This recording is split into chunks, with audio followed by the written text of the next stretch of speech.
नमस्कार दोस्तों, स्वागत है आपका स्टडी मेथड चैनल पर। आज हम देखेंगे जो आरओ एआरओ की परीक्षा हुई है, मुख्य परीक्षा 2017 वाली, ये हुई है आपकी 17 फरवरी 2019 को। ठीक है, इससे पहले हमने इससे जो भी ये मुख्य परीक्षा का पेपर है आरओ एआरओ की, इससे पहले हमने जो प्री का पेपर हुआ था आपका 8 अप्रैल 2018 को, वो हमने सोल्व कर लिया है। ठीक है, 140 क्वेश्चन जीएस के और एक में हमने देख लिए हैं आरओ के 60 क्वेश्चन जो प्री में पूछे जाते हैं। ठीक है, ये हमने 60 क्वेश्चन भी देख लिए हैं। उसके अलावा आज मुख्य परीक्षा का देखेंगे पूरा पेपर। आप एक बार देख लीजिए मुख्य परीक्षा के पैटर्न में क्या क्या पूछा जाता है। 120 नंबर के जीएस आते हैं आपके ऑब्जेक्टिव की तरह। ठीक है, जिस तरह प्री में पूछे जाते हैं उस तरह मेंस में। 60 की आपकी हिंदी आती है ऑब्जेक्टिव और 100 नंबर की आती है आपकी डिस्क्रिप्टिव। ठीक है, हिंदी। और 120 नंबर का आता है आपका एस्से, 3 एस्से लिखने को आते हैं। ठीक है, ये आपका इसका पूरा 400 नंबर का पेपर होता है मेंस का, आरओ का। ठीक है, तो इसे ध्यान रखेंगे। आज देखते हैं आरओ का इसका पेपर। ये हो गया आपका क्वेश्चन नंबर 1 है, ये रीजनिंग से दिया हुआ है। देखिए इसके मुख्य परीक्षा में और प्री में भी कम से कम 10 से 12 क्वेश्चन रीजनिंग के आते हैं। ठीक है, आसान रहते हैं, नहीं भी पढ़ेंगे तब भी आप कर लेंगे। ठीक है, इसमें देखिए क्या पूछा हुआ है। एक तो इसने क्या कहा हुआ है कि ये इस तरह से ये बताना है यहाँ पे क्या आएगा, जो क्वेश्चन मार्क दिया हुआ है। तो देखिए आप 1 से जब 5 में गुणा करेंगे आप, फिर 5 की 25 में कर रहे हैं, फिर 25 पंजे 125, मतलब प्रत्येक में 5 की गुणा हो रही है। इधर देखिए 7 दूनी 14, 14 दूनी 28 और फिर 28 दूनी 56। ठीक है, इसी तरह देखिए 4 तिया 12 और 12 चौक 48, तो इसका सही आंसर हो जाएगा आपका बी 48। ठीक है, उसके बाद देखिए क्वेश्चन नंबर 2, निम्नलिखित में से किस फसल की रोपाई की जाती है। इसका सही आंसर हो जाएगा आपका बी धान। धान की रोपाई की जाती है। आपने देखा होगा जो सरसों है, गेहूं है या मक्का है, इसके आप खेत में सीधे बीज डालते हैं और जो धान है वो पहले उसकी रोपाई पौध लगाई जाती है और उससे रोपाई होती है। ठीक है, उसके बाद एक क्वेश्चन नंबर 3, आल्या एक लोकप्रिय संगीत किस क्षेत्र में है। इसका सही आंसर हो जाएगा बी आपका बुंदेलखंड का है। ये सभी को पता है, इसमें आल्या और उदल की कहानी सुनाई जाती है, वीरता की। उसके बाद क्वेश्चन नंबर 4 देखिए, ये काफी इंपॉर्टेंट है। जैविक व अजैविक संगठनों के बीच बिचौलिया कार्य कौन करते हैं। ये सही आंसर हो जाएगा इसका बी आपका उत्पादक। ठीक है, इसका हो जाएगा उत्पादक। उसके बाद देखिए क्वेश्चन नंबर आपका 5, निम्नलिखित इनमें से मूलभूत कण कौन सा है। इसका सही आंसर हो जाएगा आपका डी, मूलभूत कण हो जाएगा इसका आपका क्वार्क। ठीक है, जो इलेक्ट्रॉन प्रोटॉन न्यूट्रॉन होते हैं ये भी कण ही होते हैं मूलभूत, पर ये क्वार्क जो है वो इसकी छोटी इकाई है। ठीक है, इनसे भी छोटी इकाई है क्वार्क। एक चीज ध्यान रखेंगे, इससे क्वेश्चन आता है, मैं आपको एक ट्रिक बता देता हूँ, इससे याद रखना आप। ये याद रखना, ईंट पर नाच। ठीक है, इससे आपको याद रहेगा किसने किसकी खोज की थी। इससे आपका इलेक्ट्रॉन, इलेक्ट्रॉन की खोज की थी आपकी टॉमसन ने। ठीक है, टॉमसन ने। और इसे थॉमसन भी कहते हैं। पैसे हो जाएगा आपका प्रोटॉन, प्रोटॉन की हो जाएगी आपकी रे से रदरफोर्ड ने। ठीक है, और ने से हो जाएगा आपका न्यूट्रॉन, न्यूट्रॉन की खोज हो जाएगी चैस हो गया आपका चैडविक। ठीक है, ये ध्यान रखेंगे, चैडविक। ये तीनों इसी ट्रिक से याद रखेंगे, ईंट पर नाच से। ठीक है, एक चीज और ये पूछ जाती है, ये प्रमाण जो प्रोटॉन है इसकी खोज तो रदरफोर्ड ने की थी। कभी कभी ऑप्शन में नहीं आता तो गोल्डस्टीन रहता है। ठीक है, गोल्डस्टीन भी सही हो जाएगा। उसके बाद देखिए क्वेश्चन नंबर आपका 6 में पूछा हुआ आपका, निम्नलिखित में कौन सा एक हरित गैस नहीं है। इसका सही आंसर हो जाएगा आपका ए ऑक्सीजन। बाकी कार्बन डाइऑक्साइड, मीथेन और क्लोरोफ्लोरोकार्बन ये आपकी हरित गैस हैं। ठीक है, सभी हरित गैस हैं। इसमें से भी सबसे ज़्यादा इंपॉर्टेंट पूछा जाता है वो है आपकी कार्बन डाइऑक्साइड। ठीक है, ये सबसे ज़्यादा महत्वपूर्ण भूमिका निभाती है। उसके बाद देखिए आपका क्वेश्चन नंबर 7, निम्नलिखित में से किस स्थान पर भारतीय सब्जी अनुसंधान संस्थान है। सही आंसर हो जाएगा आपका डी वाराणसी। ये मैंने पिछले जो प्रीवियस ईयर के पेपर कराए हैं आपको, MPPCS या UPPCS के जो प्री के पेपर अभी सोल्व कराए थे इससे पहले वीडियो में, वो सब में ही पूछा हुआ है। ये अक्सर क्वेश्चन आता रहता है, इसे ध्यान रखिएगा। ठीक है, इसके अलावा एक दो और याद रखिएगा, जिस तरह ये आपका है कानपुर। कानपुर में एक तो आपको दाल याद रखना है और एक आपको चीनी। ठीक है, केंद्र राष्ट्रीय दाल अनुसंधान केंद्र और राष्ट्रीय चीनी अनुसंधान केंद्र दोनों आपके कानपुर में है। ठीक है, आगरा में आपको लेप्रोसी याद रखना है, लेप्रोसी से पूछा जाता है, और लखनऊ में तो आपके हैं। ठीक है, क्वेश्चन नंबर 8 देखिए, वैज्ञानिक प्रबंधक का जनक किसे कहा जाता है। सही आंसर हो जाएगा आपका डी FW टेलर को। ठीक है, वैज्ञानिक प्रबंधन का जनक। उसके बाद देखिए क्वेश्चन नंबर 9, इसमें पूछा है आपको, ये करंट का क्वेश्चन था, चैंपियन ऑफ द अर्थ पूछा था। ये नरेंद्र मोदी और फ्रैंक थे, जो फ्रैंको फ्रांस के राष्ट्रपति, उन दोनों को मिला था। ठीक है, अंतर्राष्ट्रीय जो सौर संगठन था इसकी इन्होंने स्थापना में महत्वपूर्ण भूमिका निभाई थी। इससे क्वेश्चन पूछा था, उसे ध्यान रखिएगा कि इसका आपका मुख्यालय कहाँ पे हुआ है, गुरुग्राम में। ठीक है, गुड़गांव का नया नाम है गुरुग्राम। इसका अंतर्राष्ट्रीय सौर संगठन का, ठीक है। इसके अलावा इसके ऑप्शन में देख लीजिए, एक मेघा पाटेकर दी हुई है, ये काफ़ी इंपॉर्टेंट नाम है, इसे ध्यान रखिएगा। नर्मदा, जो नर्मदा बचाओ आंदोलन था, नर्मदा बचाओ आंदोलन, उसमें इन्होंने महत्वपूर्ण भूमिका निभाई थी, ठीक है, मेघा पाटेकर ने। जो सरदार सरोवर डैम है, सरदार सरोवर डैम, ये भी काफ़ी पूछा जाता है किस नदी पे है, तो अब नर्मदा नदी पे, ठीक है। ये ध्यान रखिएगा, इतनी चीज़ इसमें। और इसके अलावा आप ये दिया हुआ है उमा भारती हो तो आप जानते ही हैं, बीजेपी से नेता हैं। और ये सोनम वांगचुक दिया होगा, आपने जो 3 इडियट मूवी देखी है, जो 3 इडियट आमिर खान की मूवी थी, वो इन्हीं से ही प्रेरित थी, ठीक है। बच्चों की शिक्षा को लेकर ये काफ़ी सक्रिय हैं। क्वेश्चन नंबर 10 देखिए, दूरदृष्टि दोष का प्रतिबिंब निम्नलिखित से कहाँ पर बनता है? सही आंसर हो जाएगा आपका सी, रेटिना के पीछे। देखिए, जब रेटिना से ये इसका फोकस बिंदु पीछे चला जाता है, इसलिए इसका प्रतिबिंब यहाँ बनता है, ठीक है। ऐसे आएंगे ना, तो कॉर्निया से ये हो जाएगा आपका रेटिना से सी। एक चीज़ ध्यान रखिएगा, दूरदृष्टि के दोष में जो निवारण में लेंस लगता है, उत्तल लेंस लगता है। एक तो ये भी काफ़ी पूछा जाता है, ठीक है, कि किस लेंस का प्रयोग किया जाता है। और दूरदृष्टि दोष को आपको पता ही है, उसमें दूर की वस्तुएं तो साफ दिखाई देती है, निकट की दिखाई नहीं देती, ठीक है। ये ध्यान रखिएगा, इनमें कन्फ्यूजन हो जाता है, तो इसे अच्छे से। और एक चीज़ और ध्यान रखिएगा, जो दूरदृष्टि दोष में यहाँ पे दिया हुआ है, ये जो 25 सेंटीमीटर होती है, ये किसी वस्तु देखने के लिए न्यूनतम दूरी होती है, जिससे साफ वस्तु दिखाई दे, ठीक है, 25 सेंटीमीटर, ये पूछी जाती है। उसके बाद देखिए क्वेश्चन नंबर 11, ये आपकी समितियाँ हैं पंचायती राज की, इससे पूछा हुआ है। देखिए, इसका तो आपको पता है, जो BR मेहता समिति थी, वो सबसे पहले आई थी, ये थी 1957 में। अशोक मेहता आपके इसके 20 साल बाद 1977 में। सिंघवी समिति हो जाएगी 1986 में। और थुंगन समिति थी आपकी 1988 में, ठीक है। सही आंसर हो जाएगा इसका आपका डी। एक चीज़ और ध्यान रखिएगा, ये पूछा जाता है, इनके कार्य कभी कभी पूछे जाते हैं, इसमें सन पूछ लिया है। इससे जो आपका प्री का पेपर हमने देखा था RO वाला, उसमें इसके कार्य पूछे हुए थे। जो BR समिति थी, उसने त्रिस्तरीय दिया था पंचायती राज का मॉडल, और जो अशोक मेहता थी, उसने द्विस्तरीय दिया था, ठीक है, 2 स्तरीय दिया था। और जो आपके सिंघवी समिति थी, इन्होंने संवैधानिक दर्जा देने की बात करी थी, ठीक है, जो बाद में आपको मिल गया था पंचायतों को। संवैधानिक दर्जा की किसने बात की थी, ये क्वेश्चन पूछा जाता है कि कौन सी समिति ने भारत में पंचायती राज को संवैधानिक दर्जा देने की बात करी, तो आपकी सिंघवी समिति थी, ठीक है।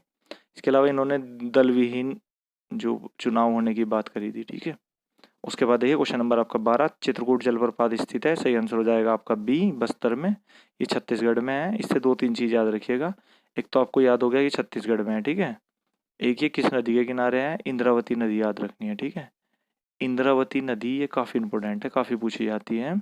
जो इंद्रावती नदी है, ये इसी से ही ये पूछा जाता है, इंद्रावती नदी कहाँ, किस राज्य में बहती है, ठीक है। वो हो गया आपका छत्तीसगढ़।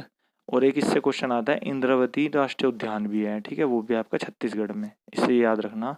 और एक आपको चित्रकूट से याद रखना है, चित्रकूट से, तो जो भारत का नियाग्रा कहा जाता है, ठीक है, इस जलप्रपात को भारत का नियाग्रा कहा जाता है। यहाँ भी दिया होगा इसमें, इसके इसमें ये रहा, ये है ना, भारत का नियाग्रा कहा जाता है। जो नियाग्रा जलप्रपात है, वो अमेरिका में है, ठीक है, USA में है। और ये काफ़ी ऊंचा जलप्रपात है, इसलिए जो भारत का नियाग्रा पूछा जाए, तो आपका हो जाएगा चित्रकूट जलप्रपात, ठीक है। उसके बाद देखिए क्वेश्चन नंबर आपका 13, 2011 की जनगणना के अनुसार किस केंद्र शासित प्रदेश का जनसंख्या घनत्व न्यूनतम है? सही आंसर हो जाएगा इसका आपका ए, अंडमान निकोबार जो द्वीप समूह है, उसका केंद्र शासित प्रदेश में सबसे कम है। और राज्य में पूछे तो आपका अरुणाचल प्रदेश, ठीक है, जनघनत्व इसका कम है। उसके बाद देखिए क्वेश्चन नंबर 14, महाकुंभ मेला प्राय कितने वर्ष में होता है? आपको सभी को पता है, 12 वर्ष में होता है। अर्धकुंभ आपका 6 वर्ष में होता है, ठीक है। इसके अलावा एक चीज़ ध्यान रखिएगा, ये पूरा क्वेश्चन पूछा जाता है कि जो मेला है, ये कुंभ, महाकुंभ, वो कहाँ कहाँ लगता है, तो वो 4 स्थान है, ये याद रखिएगा, 4 स्थान। एक आपका प्रयागराज, एक आपका हरिद्वार, एक आपका उज्जैन, एक आपका नासिक, ठीक है। और एक इससे क्वेश्चन आता है किस किस नदी के किनारे हैं, तो ये भी काफ़ी ध्यान रखिएगा, इंपॉर्टेंट है। जो आपका प्रयागराज है, जिसे पहले इलाहाबाद कहते थे, गंगा और यमुना के किनारे है, ठीक है, गंगा और यमुना के किनारे। और जो आपका हरिद्वार है, हरिद्वार आपको पता है गंगा के किनारे है, गंगा नदी के। ये दो तो पता है। जो काफ़ी इंपॉर्टेंट है वो है आपका उज्जैन, उज्जैन है आपका, क्षिप्रा नदी है, ठीक है, क्षिप्रा नदी के किनारे है। इससे क्वेश्चन कई बार आया हुआ है कि जो कुंभ मेला जहाँ पे बढ़ता है उज्जैन में, वो किस नदी के किनारे है, तो क्षिप्रा। और आपका एक बढ़ता है नासिक में, ठीक है, ये आपका गोदावरी नदी के किनारे, गोदावरी नदी के, ठीक है। ये चारों क्वेश्चन आए हुए हैं, मैंने आपको जो बताए हैं, इसलिए ध्यान रखिएगा इन चारों से, ठीक है। उसके बाद देखिए क्वेश्चन नंबर 15, पश्चिमी एशिया का सर्वाधिक तेल उत्पादक देश, ये तो आपको पता है सऊदी अरब है, ठीक है, सही आंसर हो जाएगा सी। उसके बाद देखिए क्वेश्चन नंबर 16, ये आपका रीजनिंग का दिया हुआ है, देख लीजिए इस तरह जुड़े हुए हैं। पहले इसमें 27 और 4 31, 31 और 9 हो गया 40, फिर 16, फिर 25। इसमें अक्सर स्क्वायर जुड़ते हैं या अक्सर पूछे जाते हैं इस तरह क्वेश्चन, ठीक है। 2 का स्क्वायर, 3 का स्क्वायर, 4 का, 5 का, 6 का स्क्वायर जुड़ जाएगा इसमें, ठीक है। उसके बाद देखिए क्वेश्चन नंबर हो जाएगा आपका 17, फूल का पत्ती से सही संबंध है जैसे पुस्तक का, तो आपके फूल जो होते हैं उसमें पत्तियां होती हैं, इसी तरह पुस्तक में आपके पृष्ठ होते हैं, ठीक है। सही आंसर हो जाएगा आपका सी। उसके बाद देखिए क्वेश्चन नंबर 18, निम्नलिखित में से कौन गर्म जलधारा है। तो इसमें गर्म जो पूछता है ये आपकी हो जाएगी इसमें आंसर बी, ब्राजील, ठीक है। बाकी कनारी, फॉकलैंड और लेब्राडोर ये तीनों ठंडी जलधाराएं हैं। देखिए जो जलधाराएं हैं इससे हमेशा क्वेश्चन आते हैं, एक इसकी ट्रिक भी है, मैं आपको नेक्स्ट वीडियो में बता दूंगा, ठीक है। पर इसमें आपको दो तरह के क्वेश्चन मिलेंगे हमेशा, वो याद करने हैं। एक तो आपको याद रखना है कौन सी जलधारा गर्म है और कौन सी ठंडी है, ठीक है। और इसके अलावा जो ये जलधारा है जैसे ब्राजील धारा या कनारी धारा, ये किस महासागर में रहती है, ठीक है। जैसे ये आपको पता होगा, जैसे कनारी है आपकी ये अटलांटिक महासागर में, ठीक है। लेब्राडोर है आपकी ये भी अटलांटिक में, फोकलैंड आपकी दक्षिणी अटलांटिक में है ये भी, ठीक है। इस तरह याद रखना है आपको दो तरह के क्वेश्चन। क्वेश्चन नंबर 19 देखिए, ध्वनि की प्रबलता निम्नलिखित में मापी जाती है। सही आंसर हो जाएगा आपका बी, आयाम से। ये भी काफी इंपॉर्टेंट क्वेश्चन है। क्वेश्चन नंबर 20 देखिए, निम्नलिखित में से जिंदा पीर के नाम से किसे जाना जाता है। सही आंसर हो जाएगा आपका औरंगजेब। देखिए इससे औरंगजेब से 2-3 क्वेश्चन आते हैं। एक तो आपको ये देख लेना जिंदा पीर किसे कहा जाता है, ये तो हो गया आपको यार, ठीक है। इसके अलावा एक पूछा जाता है जो इसके जब इसका कार्यकाल था तो इसमें सबसे ज़्यादा जो हिंदू रखे थे गए थे जो इसके प्रशासन में थे, वो सबसे ज़्यादा हिंदू औरंगजेब के समय में ही थे, ठीक है। ये क्वेश्चन काफ़ी इंपॉर्टेंट है, पूछा हुआ है। और इसके अलावा एक चीज़ और याद रखिएगा, जैसे इसकी उपाधि जिंदा पीर की थी, उसी प्रकार आपकी एक कलंदर की उपाधि पूछी जाती है, ठीक है। कलंदर की उपाधि किसने ली थी, वो सही आंसर हो जाएगा इसका आपका बाबर, ठीक है। ये भी काफ़ी इंपॉर्टेंट क्वेश्चन है, ये आया हुआ है। क्वेश्चन नंबर 21 देखिए, ये पूछी है 2016 के कार्यान्वित नवीन राष्ट्रीय वन सूची डिजाइन के अंतर्गत वन सूची समीक्षा का समय घटाकर कर दिया गया है। सही आंसर हो जाएगा आपका ए, 5 वर्ष। देखिए जो फॉरेस्ट रिपोर्ट आती है ये हर 2 साल में आती है अब, ठीक है। अब 2019 की आई है, तो इससे काफ़ी इंपॉर्टेंट क्वेश्चन आते हैं हर पेपर में, आपको याद रखने हैं। एटलीस्ट ज़्यादा नहीं तो 4-5 आप ये याद रख लीजिएगा, इससे क्वेश्चन आ जाएंगे। एक तो जो भारत में आपका वन आच्छादन और आपका वनों का जो वृक्षारोपण और वन का जो क्षेत्रफल है परसेंटेज में, जो आपका परसेंटेज में कितना एरिया है वो है 24.56, ठीक है। एक तो ये आपको डाटा याद रखना है। उसके अलावा जो वृक्षारोपण है वो है आपके 2.89%, ठीक है, जो सिर्फ वृक्ष हैं। तो ये ध्यान रखना है, ये वन और वृक्ष दोनों हैं और ये आपका सिर्फ वृक्ष हैं। अब अगर वन पूछे ना अकेला तो आपको सारे नहीं याद रखने, वरना भूल जाओगे। इसमें से माइनस कर देना, तो जो इसमें से घट के आएगा आई थिंक 21.67 के करीब आएगा, घटा लेना, वो आपके वन हो जाएंगे, ठीक है। 1% हो गया इतना, वृक्ष हो गया आपके इतने और दोनों हो गया आपके इतने, ठीक है। ये डाटा पूछा जाता है 24.56 वाला, ये ध्यान रखिएगा। वहाँ अगर आपको पूछे, जैसे ये तो मैंने आपको बताया परसेंटेज में, अगर पूछे वर्ग हेक्टेयर में जो क्षेत्रफल में, तो लगभग 8 लाख वर्ग किलोमीटर के करीब है, ठीक है, भारत का जो। और 33% का लक्ष्य है प्राप्त करना। फिलहाल हम अभी 24.56 पे हैं, ठीक है। उसके अलावा और कोई क्वेश्चन नहीं आते हैं इससे। हाँ एक चीज़ और याद रख लीजिएगा, मैं आपको यहीं पे बता देता हूँ। जो वन है सबसे ज़्यादा क्षेत्रफल में है वो तो है एमपी में, ठीक है। और जो परसेंटेज में है वो है मिजोरम में, ठीक है। ये मैंने आपको इसलिए बताया है, एक तो आपको वन का क्लियर हो जाएगा यहीं से ही, एक आपको ये और क्लियर हो जाएगा जो आपके एसटी हैं, सॉरी ये हो जाएगा आपके जो एसटी हैं, अनुसूचित जनजाति के लोग, ठीक है। एसटी हैं जो अनुसूचित जनजाति के लोग, वो भी सबसे ज़्यादा जनसंख्या में तो मध्य प्रदेश में है और परसेंटेज में मिजोरम में है, ठीक है। तो आपसे इसके 4 क्वेश्चन यहाँ से आज से क्लियर हो गए हैं, इन्हें ध्यान रखना है। एक तो आपका वन, जो वनों का क्षेत्रफल सबसे ज़्यादा है वो है मध्य प्रदेश में, वनों का प्रतिशत कहाँ है वो है मिजोरम में, सबसे ज़्यादा एसटी अनुसूचित जनजाति के लोग जो हैं जनसंख्या मध्य प्रदेश में, और जो परसेंटेज में है वो है मिजोरम में एसटी के लोग, ठीक है। इसे ध्यान रखिएगा। उसके बाद देखिए क्वेश्चन नंबर आपका 22, हाँ ये पूछा हुआ है, ऊपरी वायुमंडल में ओजोन परत का क्षरण निम्नलिखित में से इससे हो रहा है। इसका सही आंसर हो जाएगा आपका सी, सीएफसी, क्लोरोफ्लोरो कार्बन से, इससे ओजोन का आपका क्षरण होता है, ठीक है। ये ध्यान रखिएगा। एक चीज़ और याद रखिएगा, इससे पूछा जाता है जो आपका मॉन्ट्रियल प्रोटोकॉल था वो किससे संबंधित है, काफ़ी बार क्वेश्चन आया है, वो आपका ओजोन क्षरण से संबंधित है, ठीक है। और मॉन्ट्रियल जो शहर है वो आपका कनाडा में है, ये ध्यान रखिएगा। और इससे एक चीज़ और याद रखिएगा, जो आपसे ओजोन से क्वेश्चन आया, ओजोन को जो नापने की इकाई है वो है डॉप्सन। डॉप्सन, ठीक है, डॉप्सन, ये भी काफ़ी पूछी जाती है। उसके बाद देखिए क्वेश्चन नंबर आपका 13 देख लीजिए, 23 देख लीजिए, सॉरी। ये पूछा हुआ है आपका जो देश है और निर्यात, ये काफ़ी टफ क्वेश्चन था, फिर भी देख लीजिए, आपको याद होगा तो जो रवांडा थे, एक बार हमारे प्रधानमंत्री जी गए थे वहाँ पे, आपने देखा होगा बड़े बड़े आपके जो कहवा का कॉफ़ी के बागान थे, ठीक है। इससे आपका आंसर शायद हो सकता था, हाँ इससे हो जाता है, एक से ही सी का हो जाएगा, चौथा ऑप्शन हो जाएगा आपका सी, ठीक है। इसके अलावा देख लीजिए चार्ड है, चार्ड से भी आप लगा सकते थे, जो चार्ड के आसपास के देश हैं, लीबिया वगैरह, यहाँ से पेट्रोलियम मिलता है, ठीक है। तो चार्ड में आपका पेट्रोलियम हो गया, रवांडा में आपका कहवा कॉफ़ी हो गया, नाइजर में आपका यूरेनियम हो गया, और बेनिन में आपका कपास हो गया, ठीक है। उसके बाद देखिए क्वेश्चन नंबर 24, निम्नलिखित में से किस वस्तु का 2017 में भारत में निर्यात सर्वाधिक रहा है? तो सही आंसर हो जाएगा आपका बी, अभियांत्रिक वस्तुएं। फिलहाल 2020 में भी इन्हीं का ही काफ़ी ज़्यादा निर्यात मात्रा में है, अभियांत्रिक वस्तुओं का, ठीक है।